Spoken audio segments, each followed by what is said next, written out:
ここは誇り高き戦士の国エルバフ。 Le royaume où les feux de la guerre ne s'éteignent jamais. Telles sont les paroles du prochain grand ennemi de Luffy et même du monde. Salut tout le monde, le chapitre 1130 de One Piece est sorti. Il s'intitule Le Prince Maudit et on va en parler tout de suite.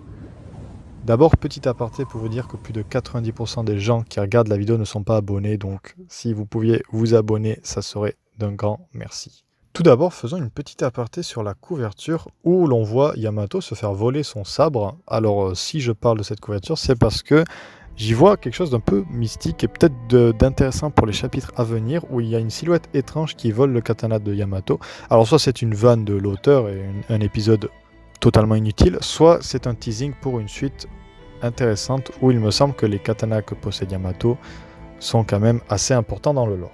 Mais revenons au vif du sujet. L'équipage des géants abandonne ses recherches et Franky en est certain. Luffy et les autres sont en vie et ils nous attendent sur Elbaf. C'est la déduction qu'ils font et donc mettre route sur Elbaf sans se poser plus de questions. Mais alors une nouvelle va tomber. Brogy, le démon rouge et Dory, le démon bleu, ont attaqué Egghead en compagnie de l'empereur Luffy qui a abattu Vegapunk. C'est sous le choc que les géants vont apprendre que leur prime a augmenté. En effet, il n'est plus de 100 millions, mais de 1,8 milliard. Il faut un petit commentaire comme quoi le style de notation a l'air assez étrange. Et Robin explique qu'en 100 ans, la notation que donne la marine a dû pas mal évoluer. Alors je pense qu'il est important de retenir cette prime, parce qu'en effet, 1,8 milliard, c'est plus que ce qu'avait Luffy avant de devenir empereur. C'est également une prime plus élevée que tout l'équipage de Luffy, à l'exception de Luffy maintenant. Mais également au-dessus de Katakuri, Jack, Queen et King, donc au-dessus pas des seconds des empereurs, mais des subordonnés importants des empereurs. Et ainsi qu'au-dessus de celle de Shanks, au début de l'aventure du moins. Donc je pense que l'information est assez utile, même si la prime reste en dessous de celle des amiraux et de celle de Crocodile. Donc ça nous donne, j'ai l'impression qu'Oda nous donne la puissance qu'a les géants pour la suite qui se promet très intéressant, mais on y vient tout de suite. Robin va faire une remarque. Quand elle voit la photo de Luffy, elle remarque une croix sur son bras, une croix noire qui semble être la croix qu'ils avaient fait à l'époque d'Alabasta avec Vivi. Et elle trouve ça bizarre parce qu'elle dit qu'elle a l'impression d'avoir déjà vu cette croix quelque part, donc c'est peut-être du coup à Alabasta, ou autre chose de plus mystérieux, on ne sait pas trop encore. Peut-être un message que veut faire passer Vivi, j'ai vu cette théorie sur internet, peut-être que Vivi, vu qu'elle est avec le mec qui s'occupe des journaux, elle veut faire passer un message à Luffy, et utiliserait alors les photos comme Luffy avait fait à l'époque avec le message qu'il avait fait passer en prenant la photo. C'est peut-être de cette photo que parle Robin quand elle dit qu'elle a l'impression de l'avoir déjà vu quelque part. Mais on n'en sait pas plus. Mais la discussion va prendre un ton beaucoup plus sérieux. En effet, Ashruddin voulait apparemment venir aider à la libération de Luffy, et les géants sont au courant de son appartenance à la flotte, mais apparemment il serait le fils légitime du roi d'Elbaf. Information très utile qui va évoluer, car en effet les géants évoquent un problème qui a eu lieu à Elbaf durant l'absence de Ashruddin et d'un autre capitaine, où en effet un autre fils légitime aurait vu le jour et aurait été condamné à mort par crucifixion pour avoir commis les pires crimes possibles. Apparemment un fruit du démon légendaire se donnerait dans la lignée royale d'Elbaf, de père en fils ou je ne sais quoi, et alors, intéressé par ce fruit du démon, le fils qui venait de naître aurait apparemment tué son père, aurait apparemment abattu son père pour prendre ce fruit. Alors tous les guerriers d'Elbaf se seraient alors unis afin de l'arrêter et de l'emprisonner, et si jamais il est libéré, il serait capable de détruire Elbaf et de détruire le monde. On utilise alors un ennemi très puissant qui pourrait mettre en péril le lore tout entier de One Piece. Alors, est-ce que du coup ça expliquerait pourquoi Shanks était à Elbaf? Peut-être qu'il aurait donné un coup de main, on ne sait pas. Mais ce qui est intéressant aussi, c'est qu'un camarade m'a envoyé des screens du chapitre où on avait le flashback de Big Mom. Et ce fils qui était né avait été mentionné. Et je me demande si même dans quelques flashbacks, on ne le voit pas interagir avec Big Mom petit.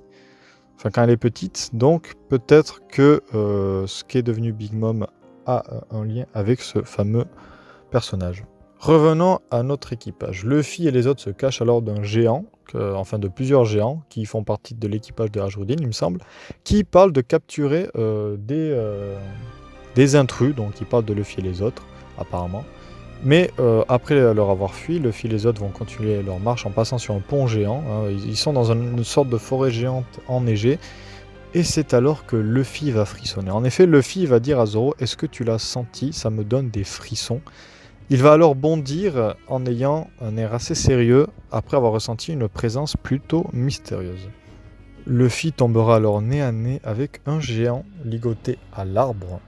Le géant bloqué de ses mouvements et les yeux bandés demandera « Qui es-tu » Luffy se présentera alors comme le futur roi des pirates. Et maintenant, Luffy retournera la question et dira « Qui es-tu et où sommes-nous » Tu es sur Warland, le royaume des guerriers d'Elbaf, le royaume le plus puissant du monde, celui où les feux de la guerre ne s'éteignent jamais. Et moi, je suis le dieu soleil qui détruira le monde, Loki. Voilà la présentation que nous fait ce personnage avec deux magnifiques planches d'Elbaf et du personnage du coup, qui a un design plutôt intéressant et qui semble être un antagoniste plutôt prometteur. On peut imaginer que Luffy est face à un antagoniste capable de tenir tête à un Yonko. Si tous les géants ont dû s'allier pour le bloquer, plus on ne sait pas si Shanks a participé ou pas, mais on nous dit que les deux géants qui sont sur Drogi et Brogy ont une prime de 1,8 milliard. Je pense qu'Oda a voulu nous faire comprendre la puissance de ce personnage qui a dû susciter l'intérêt de tous les géants pour être stoppé. Donc si jamais il doit y avoir un combat entre lui et Luffy, je pense que Luffy ne gagnera pas aussi facilement. Et je me demande même si ce personnage n'a pas la puissance d'un Yonko, ou du moins un peu en dessous d'un Yonko. On sait aussi avec le fait qu'il est peut-être né en même temps que, à peu près dans la même époque que Big Mom, qui est aussi du coup né à peu près dans la même époque que Kaido, Barbe Blanche et tout ça, à l'époque où il y avait les Rocks. Donc peut-être qu'étant donné que lui il est resté à Elbaf, il aurait peut-être la puissance d'un Barbe Blanche Prime ou autre. Peut-être que Oda l'utiliserait pour nous montrer que Luffy est maintenant au niveau de Barbe Blanche à son prime, donc est capable de devenir plus important que ce qu'il est. En tout cas, ce qui est sûr, c'est qu'Oda semble déterminé à nous dévoiler toutes les cartes qu'il a gardées en main pour un final théâtral. Egghead et son génial Vegapunk jusqu'à Elbaf et son terrifiant et tyrannique Loki. Luffy, qui est maintenant comparé à Shanks par les géants, devra alors encore une fois montrer au monde qu'il est digne du titre de Yonko, et même digne du titre de roi des pirates.